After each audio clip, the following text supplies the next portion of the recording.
This piece is called If You Should Meet a Crocodile by Pauline Hall. It's found on page 15 of Pauline Hall's book Piano Time 1. First of all, I'll play through the piece and then I will talk you through bits of it before playing it through again. So, here we go.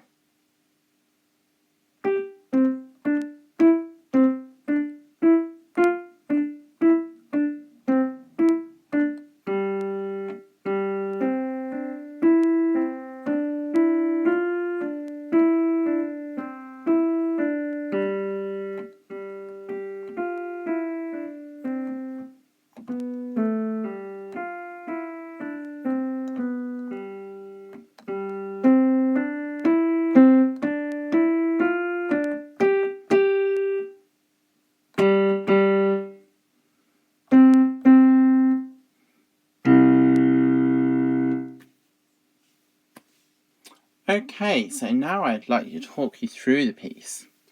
It's a fairly straightforward piece because it only involves playing one hand at a time.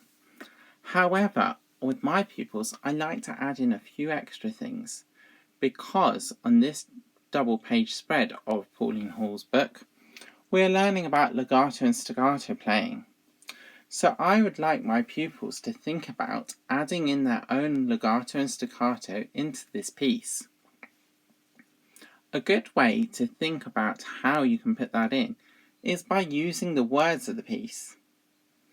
So the first phrase of the piece has the words, "If you should meet a crocodile, don't take a stick and poke him."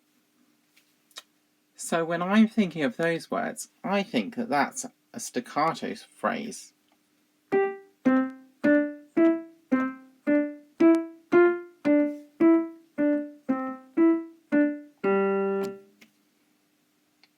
That represents the idea of poking to me. The second phrase has the words, "Ignore the welcome in his smile, be careful not to stroke him." So when I'm thinking of the idea of stroking, I'm thinking that's quite a smooth action. So I'd play that legato.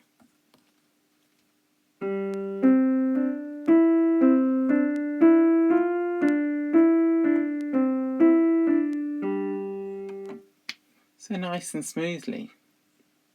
Did you notice how both those two phrases had exactly the same notes, apart from the first one of each phrase, where the first time it was a right hand G for,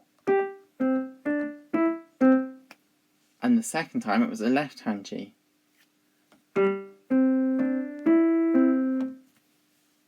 Apart from that, all the other notes were the same.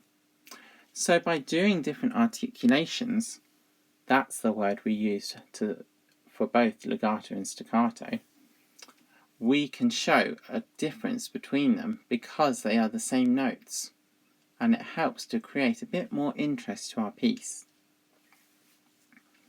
The next phrase has the words, "For as he sleeps upon the Nile, he thinner gets and thinner." So again, we're thinking nice and gentle here because we're thinking of our crocodile sleeping. So legato is the way I would play that phrase.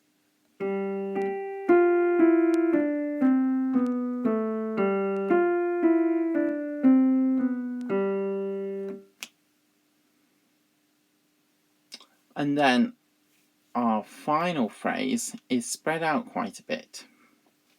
So I'll break it into two bits.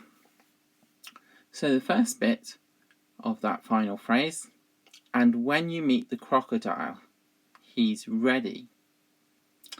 Now we've got accents on the words ready, but the rest of that sentence can be up to interpretation. There's nothing to suggest it's got to be particularly smooth or particularly bouncy sounding. So that can be up to a player's personal interests. For example,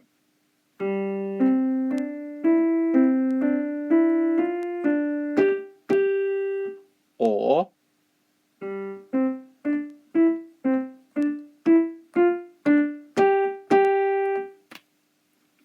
So either of those would work quite well.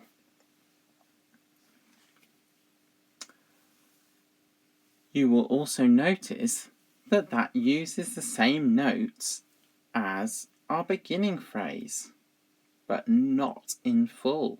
It's cut short. The G, C, D, E, C, D, E, F, D happens at the beginning as well as there. So you could think about whether you want to match in with the beginning articulation, where it's staccato,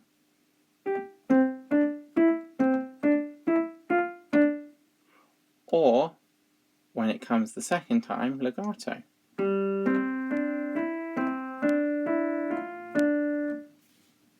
It's entirely up to you for that bit. And then at the ending of the piece, we're not thinking so much legato and staccato, we're thinking of a different sort of articulation. That's using accents. Accents are where we give the note a bit more emphasis. It's almost as if we want them to be a bit more important. And they're indicated by what looks like little arrows just under or above the notes. So, we want them to be nice and punchy.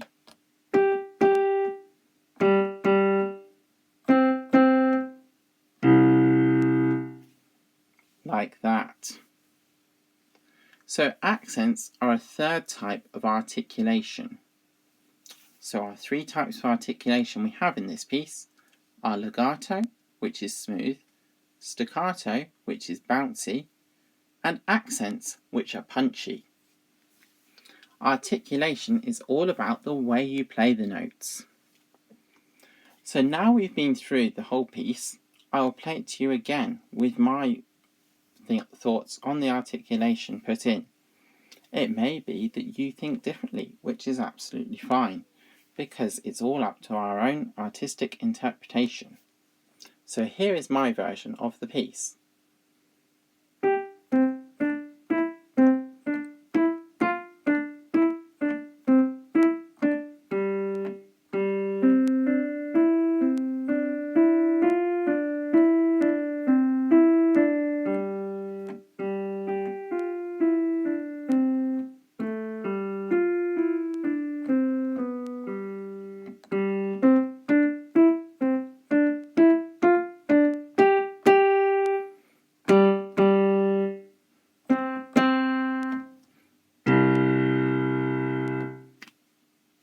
Thank you for listening. I hope you enjoyed that piece.